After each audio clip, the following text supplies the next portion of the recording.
ആഹാ, എല്ലാരും മുണ്ടൊക്കെ എടുത്ത് വലിയ സ്റ്റൈലിലാണല്ലോ.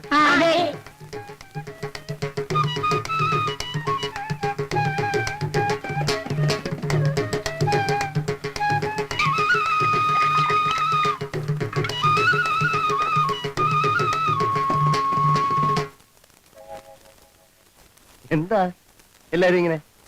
പേരെന്താ? എന്തോ പേര്? ആ, വിനയൻ. നാടെവിടെയാ? എറണാകുളം. കല്യാണം കഴിഞ്ഞ? ഇല്ല, എന്താ എന്നെ കല്യാണം കഴിക്കാൻ വല്ല പ്ലാൻ ഉണ്ടോ?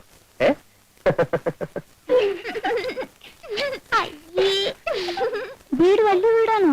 ആ, അതെ. വീട്ടിൽ ആരൊക്കെയുണ്ട്?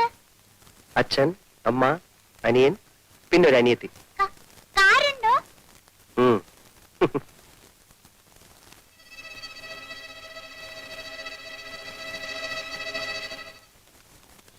നിങ്ങളെ കല്യാണം ആലോചിക്കാൻ എന്താ വഴി? ആർക്കാ? ആ, അതിന് ഒരു സൂത്രമുണ്ട്. എന്താന്ന് വെച്ചാലേ,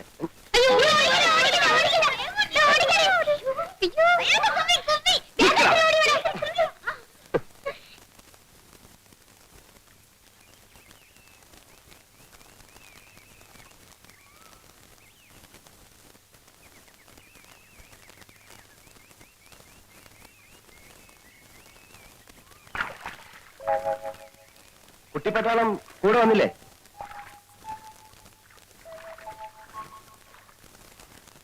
പേരെന്താ? പേരില്ലേ? അതെന്താന്നാ ചോദിച്ചത്? രാധയുടെ കാരണവന്മാര് രാവിലെ കല്യാണാലോചിച്ച് വീട്ടിൽ വന്നിരുന്നു. നിൽക്കൂ. നിങ്ങളുടെ നാട്ടിലൊക്കെ കുട്ടികളാ കല്യാണാലോചിക്ക? അങ്ങനെയാണെങ്കിൽ പിന്നെ രാധ മാത്രമായിട്ട് എന്തിനാ പോരായിരുന്നത്? ആ, അവര് ചോദിച്ചതിനൊക്കെ ഞാൻ മറുപടി പറഞ്ഞിട്ടുണ്ട് കേട്ടോ. ഇനി എന്തെങ്കിലും അറിയണേ ചോദിക്കാ, പറയാം. ഏയ്,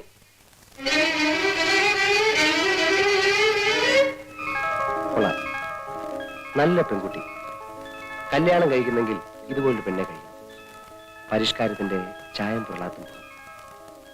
അല്ല, എങ്കിൽ പിന്നെ ഈ കുട്ടിയെ തന്നെ ആലോചിച്ചാൽ എന്താ?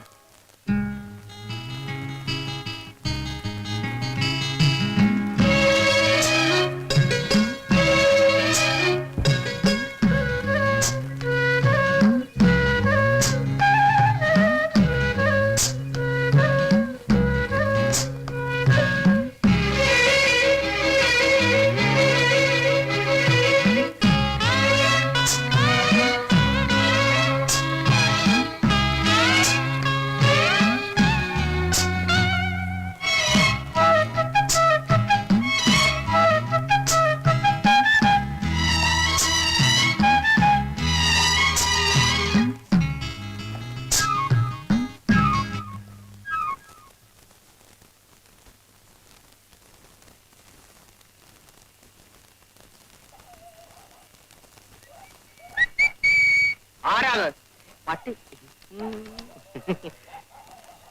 അല്ല, ചേട്ടൻ എന്താ കസേര പിടിച്ചിട്ട് വഴി മുടക്കിയിരിക്കുന്നേ? പട്ടിയും പൂച്ചൊന്നകത്തേക്ക് കയറാതിരിക്കാനാ. ഞാനൊരു സഹായം ചോദിക്കാനാ വന്നെ. സഹായം ചോദിക്കൽ പകലായാ പോരെ? വളരെ അർജന്റാണ് ചേട്ടാ. വളരെ നീണ്ട കാര്യമാണെങ്കിൽ നമുക്ക് നാളെ കാലത്തെ സംസാരിക്കാം. ചുരുക്കി പറയാം. എന്റെ അമ്മ മരിക്കുന്ന കാലത്ത് എനിക്ക് 12 വയസ്സായിരുന്നു. അന്ന് മരിക്കാൻ കിടക്കുന്ന നിന്റെ അമ്മയോട് രാരിച്ചെന്നാര് സത്യം ചെയ്ത് പറഞ്ഞതാ രാധയെ നിനക്ക് കല്യാണം കഴിച്ചു തരാം. ഇത് ഈ നാട്ടിൽ നീ എല്ലാവരോടും പാടിക്കൊണ്ട് കിടക്കുന്ന പാട്ടല്ലേ വാസുണ്ണി? എത്ര പാടിയിട്ടും ഒരു പ്രയോജനവും ഇല്ല ചേട്ടാ. ഓടിയാത് വാതിലടച്ചിട്ട് പോകും. പൊക്കോളൂ. രാരിച്ചൻ അമ്മാവനോട് ചേട്ടൻ ഒന്ന് പറയണം. ആ, സംസാരിക്കാം. ഇപ്പോഴെങ്കിലും പറഞ്ഞില്ലെങ്കിൽ ആകെ പ്രശ്നം. നാളെ കാലത്ത് സംസാരിക്കാം. പൊക്കോളൂ. തള്ളല്ലേ, വെക്കോളാം. ചേട്ടൻ രാവിലെ തൊട്ട് വൈകുന്നേരം വരെ ആ പാവ മനുഷ്യ സ്ത്രീയെ പൂട്ടിയിടും. വയസ്സ് കാലത്തൊരു ചെറുപ്പക്കാരിയെ കല്യാണം കഴിച്ച് ബാക്കിയുള്ള ആണുങ്ങൾക്ക് ഈ പറമ്പ് കാലി കുത്തിവിടുന്നതായി.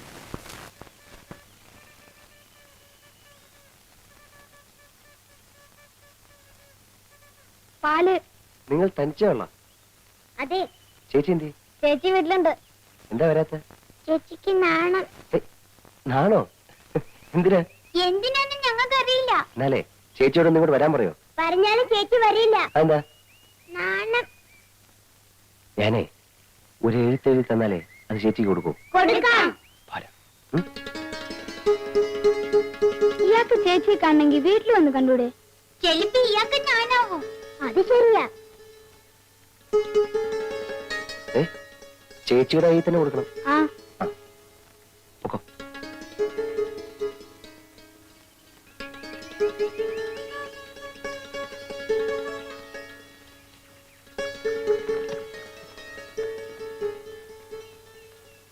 പ്രിയപ്പെട്ട രാധേ.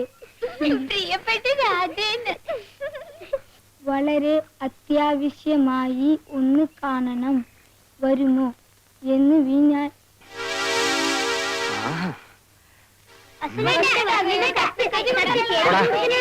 വീട്ടിൽ പോടാ. നിന്നെ.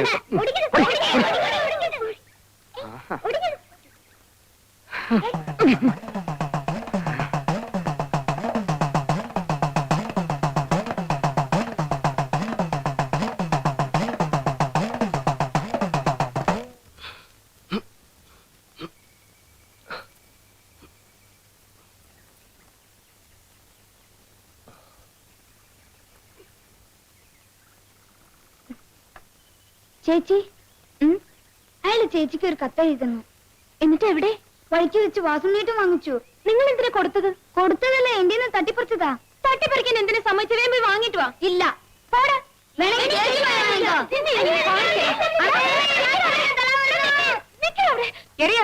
തലാര ഓടിക്കുന്നത് ഞാൻ ഇപ്പൊ പറയും.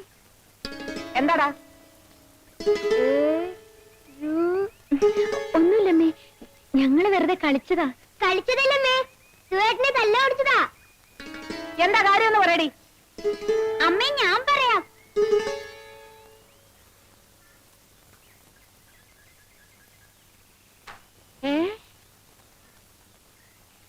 ഇവിടെ വാടി.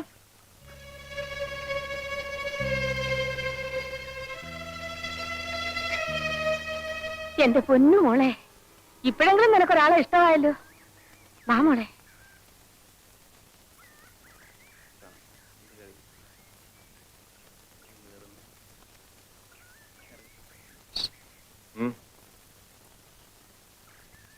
ഞാൻ പോരാ.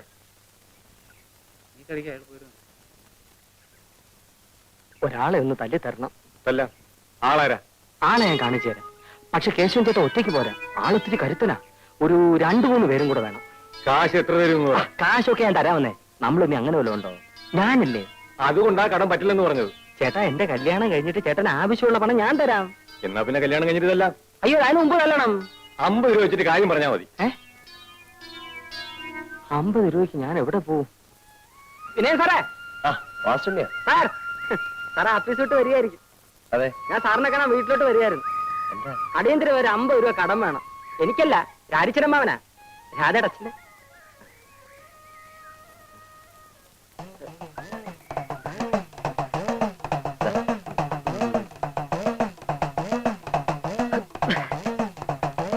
ഈ വിവരം ഞാൻ ഒരിക്കലും മറക്കില്ല സാർ. സാറിന് 8-8 മണിക്ക് വീട്ടിൽ ഉണ്ടാവോ? എന്താ കാര്യം? തരാനാ.